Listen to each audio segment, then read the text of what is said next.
Last session. I'm going to open it up to some questions. We're going to have some questions for this particular panel, and then Marco will lead some final discussion about where we want to go next as a community. So, any questions for the presenters?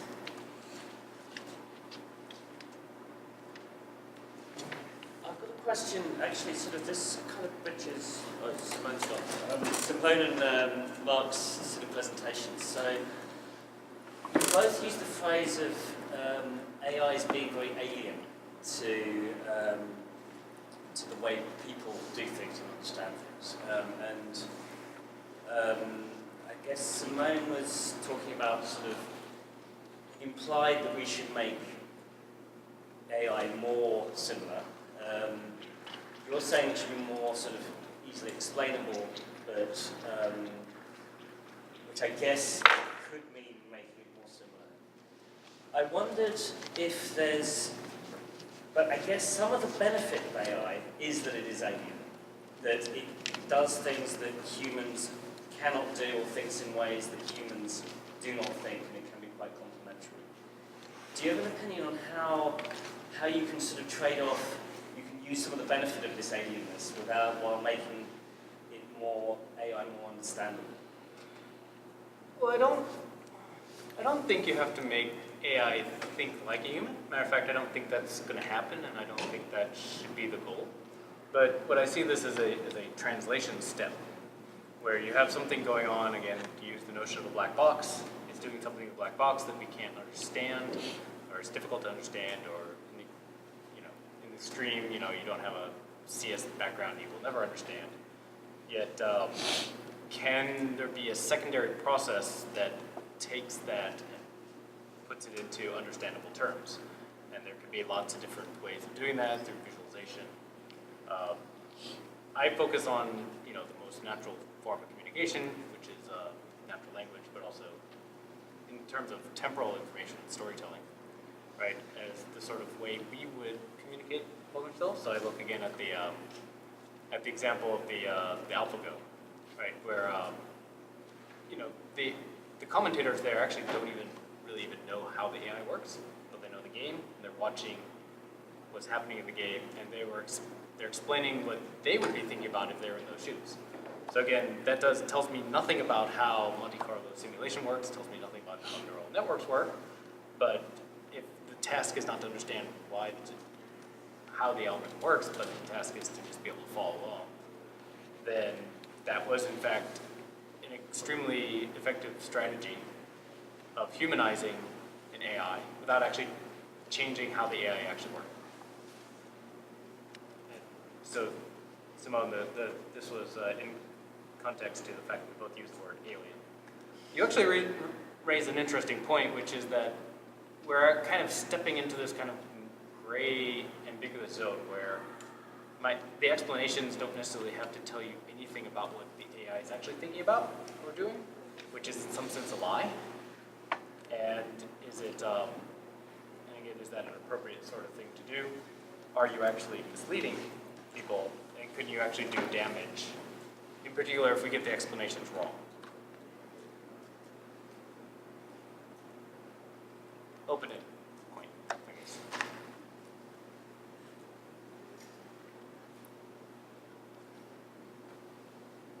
Any other questions for the panel? Do you guys have any discussion points that you'd like to bring up? I can tell more stories. Go ahead. I'm just wondering now, so we've got a couple of themes that keep getting brought up. One is explanation of the machine's reasoning seems to be a theme that keeps coming up, and the question of whether the explanation has to have anything to do with the actual reasoning. And part of it seems to be about trust. You want to establish trust. But the other part seems to be somehow about revealing the internal workings so that the human can meaningfully contribute to the process. It seems like I'm wondering, now you're talking about stories, and stories are the most natural way, but then she's talking about genetic algorithms. I wonder, are these bridgeable gaps? Like, can I come up with some sort of, say, story-based description of what's going on with the GA that gives the human enough information that they could actually meaningfully interact, or are these really, do we really have to think of them as completely separate? Here's our technologies for building trust amongst the humans, which are basically like patting them on the head and saying, I know what I'm doing. And then here are the technologies for actually meaningfully letting humans contribute to the process. Can these be bridged, or should they be bridged? I can comment a little bit on the question of trust.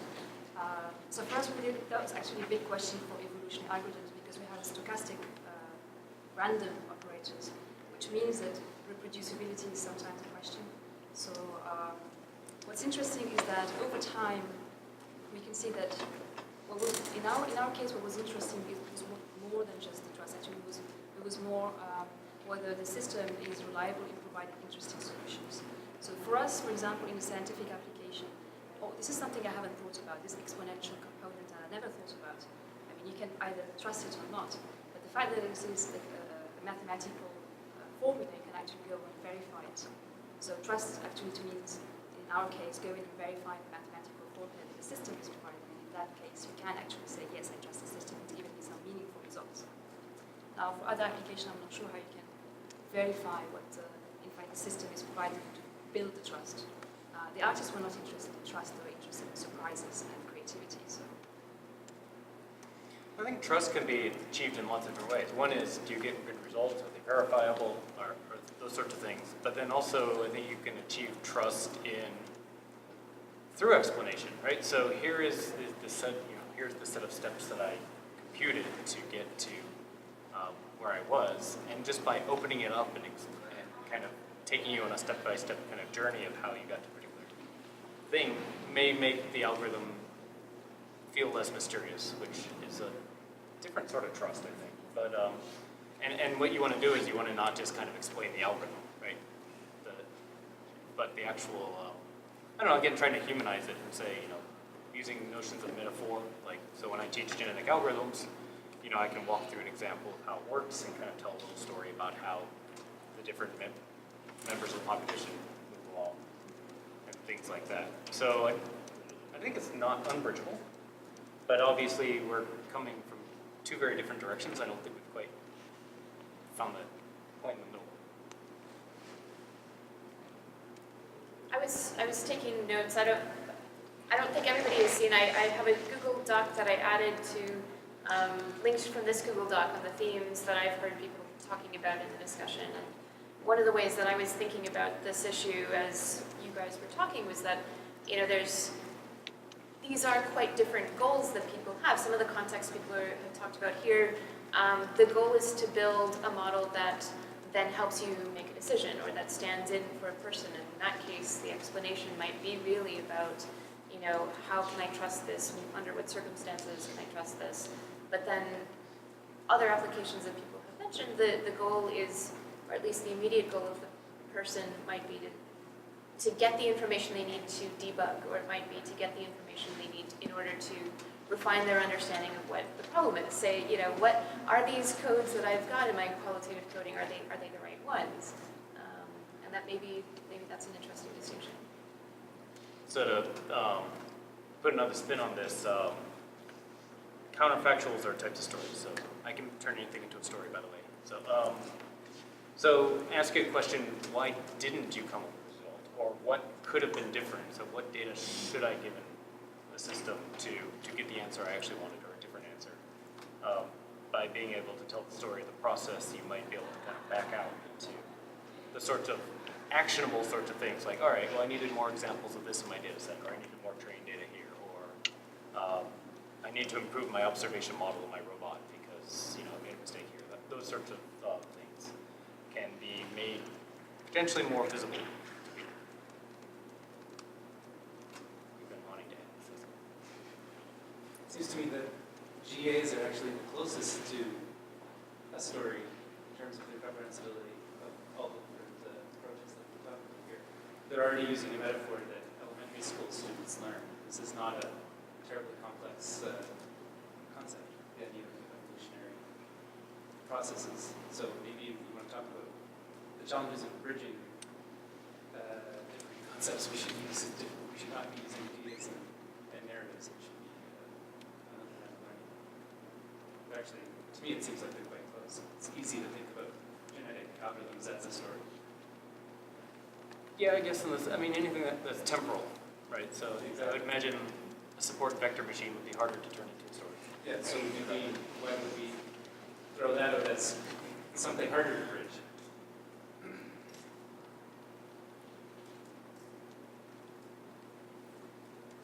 I have nothing to say about it. No, I'm trying to think, right? So, there is still process, right? But in terms of iterations, then it's like, that would be a challenge, right? And these might be the sorts of challenges. Again, I don't want to say every story has to be the story of the algorithm. Right? It might be the story of how a system is using the support vector machine and how it came to a decision, and again, why you didn't make other decisions.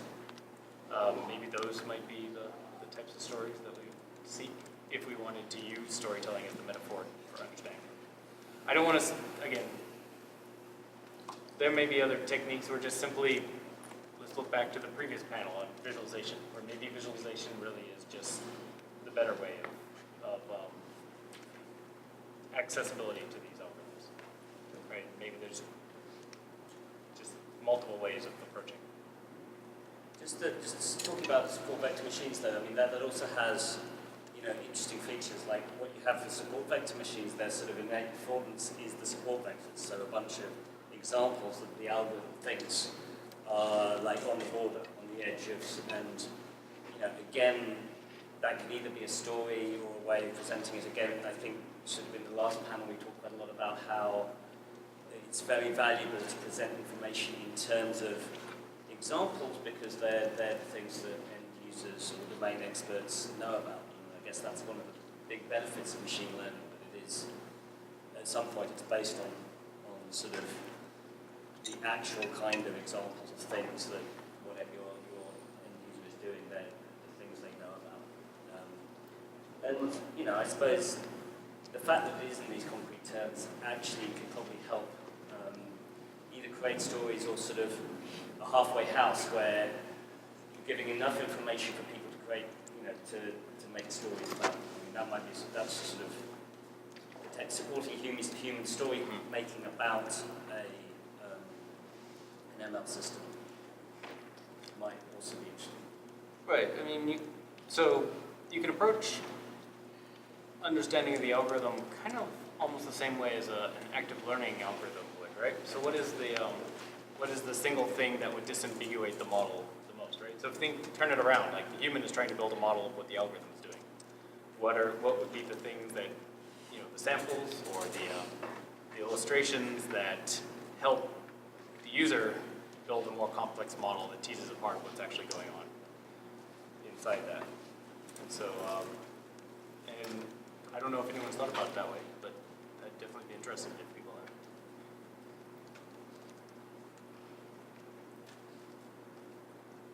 have. Any other questions for the panel before we launch into a general discussion? Can I make a comment? Yes, please. Yeah, just kind of a feeling because it's like my first time talking about this work in front of like all this group of people talking about all this interpretive stuff.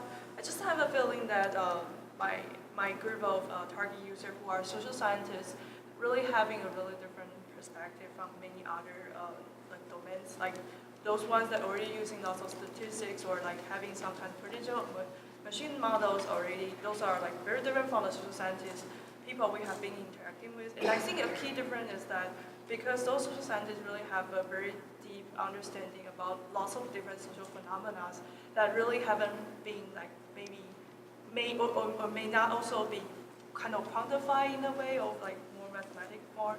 So I think there's a gap of like the work that I'm presenting here is really trying to think about like is there other ways we can support those social scientists so that we can get their insight into this domain, because it's really hard to bring the quantitative people and qualitative all together. So it's not just about like how we can make the people more interpretable, but how we can get those really deep insights from the social aspect into the field, so that we can really have their voice talking in this field, not just like saying, okay, there's some quantity, some features we can show the process, it's not just like more on the other side, like features are not enough to represent the concept they want to talk about.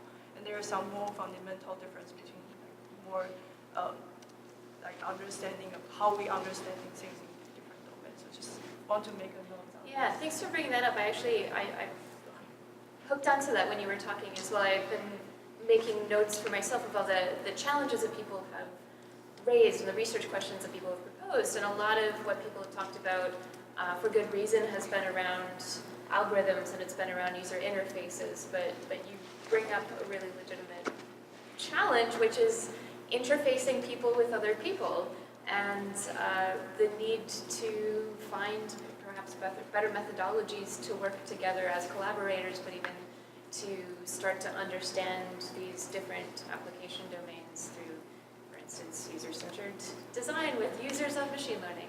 I don't know. I thought that was a great point.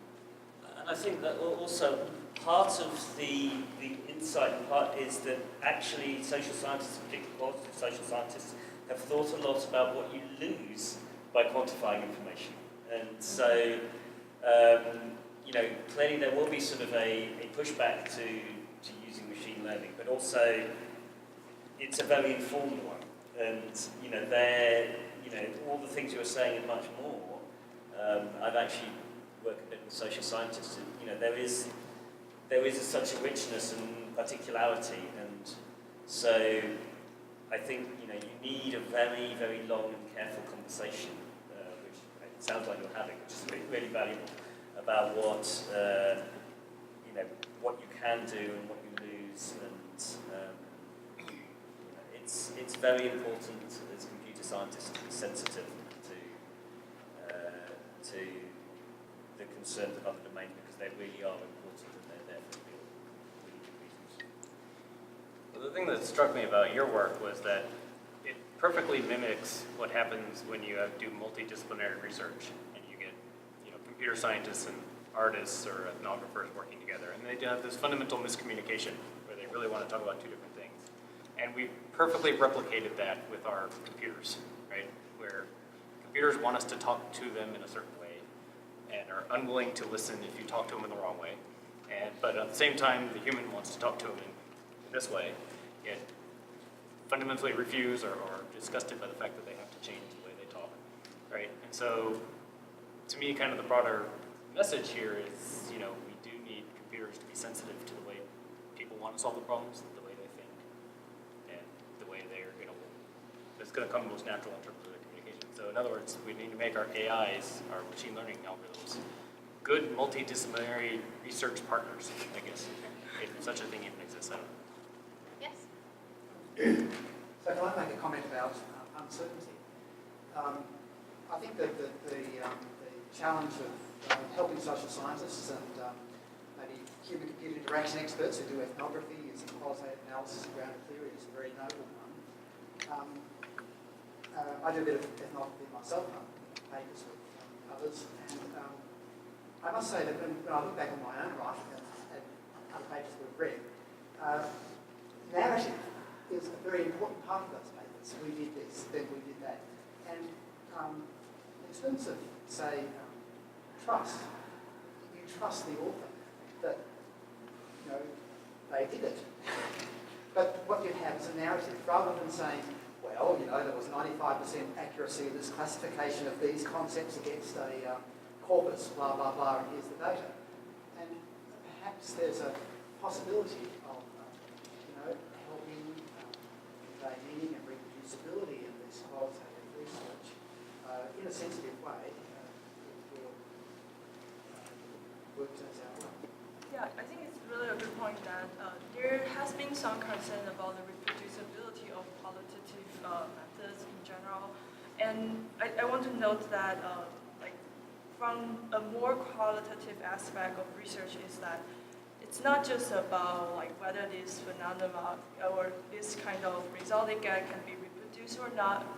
Rather, it's more important about they provide a way to view the world in a way they has been studied. So it may be just one instance is still maybe very important. It's entangling with how this person has been experiences, the domain knowledge, the experiences of this person has. So it's actually not claiming that, so all the social science, most of the social science, if it's got more qualitative epistemology, it's more about it's really a way to think about the world. It's not necessarily about you are going to say this is the fact. So there's actually there's a gap in here.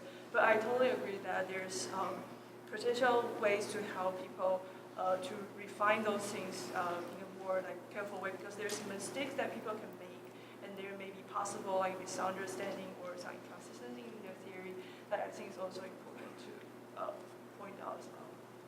Wendy? I wanted to add to that though, because there's a danger in interpreting what you just said as we have correct, rigorous, quantitative stuff, and then we have this squishy qualitative stuff.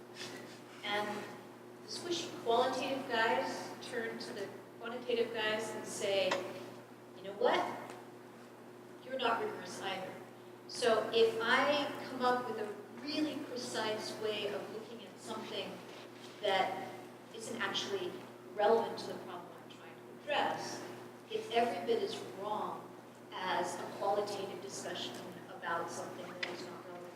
So there isn't this right wrong. They are dealing with things in a different way, but I would just caution, I don't think you're saying that, but I just want to caution people to not interpret it like qualitative means less rigorous. It's rigorous in a different way, and it's asking different questions, and it has a different value system.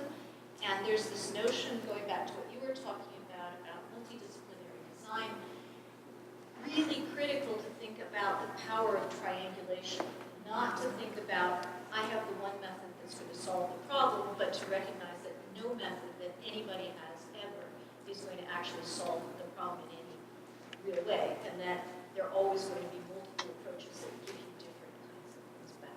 So.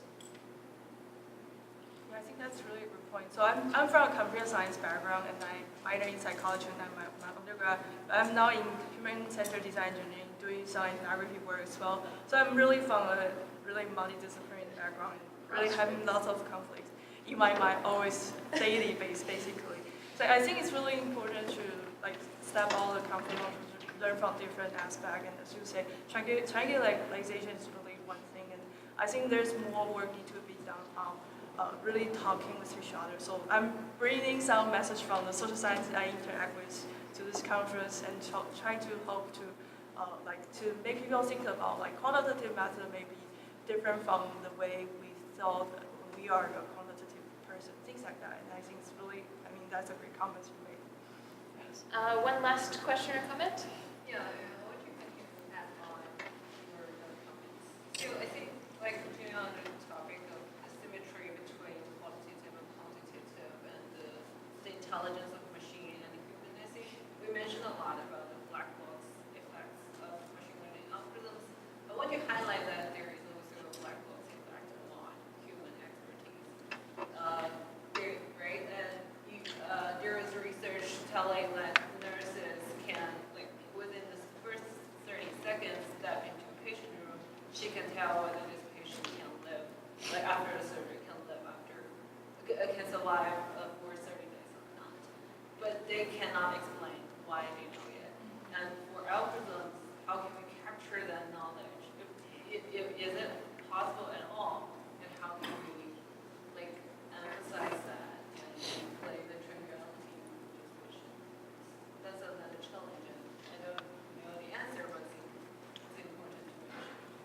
Can I use chair's privilege to give a comment to that? I know with the end, but this is something I've been thinking about recently. Is how do you basically teach tacit knowledge that you have but that you cannot express? And I've recently been rereading The Reflective Practitioner by Donald Schoen, and he's really talking about these issues, the teaching of tacit knowledge within sort of professional domains, for example, the arts. And the way it works in the arts and other domains is through a process of studio coaching. So students act, they do practice, they create, for example, designers design, they make design, architects do architectural drawings. But then they have conversations with experts who are able to critique and talk about and demonstrate the design. Now, these are very complicated conversations because at the beginning the students don't know what the experts are talking about. And so there's a lot of complexity. They can't fully understand without having the tacit knowledge already. But through a process of lasting years of kind of doing and critiquing and talking, they're able to sort of acquire that knowledge in practice and that reflection in action. I think I've been slightly hopeful that many of the interactive machine learning techniques do bear an analogy to that, because if sort of the old expert systems where you sort of get experts to write down exactly what they think, how they do things, and then put it into a machine, corresponds to a sort of very sort of traditional lecture model of teaching. And sort of your standard machine learning is just about getting on and learning it yourself. Well, maybe interactive machine learning, where a human is progressive, or machine teaching, to use a word we've used today, is something approaching that sort of the coaching process by which humans learn tacit knowledge. So maybe that is a way forward. Maybe that's something, the things we've been talking today may contribute to that. Okay, shall I take over? Sorry, that was an abusive thing. Do you want to project from that, or should I project? Shall I project and you sort of capture what's being said? Sure. Which one is it? Is it this one? Okay, yes.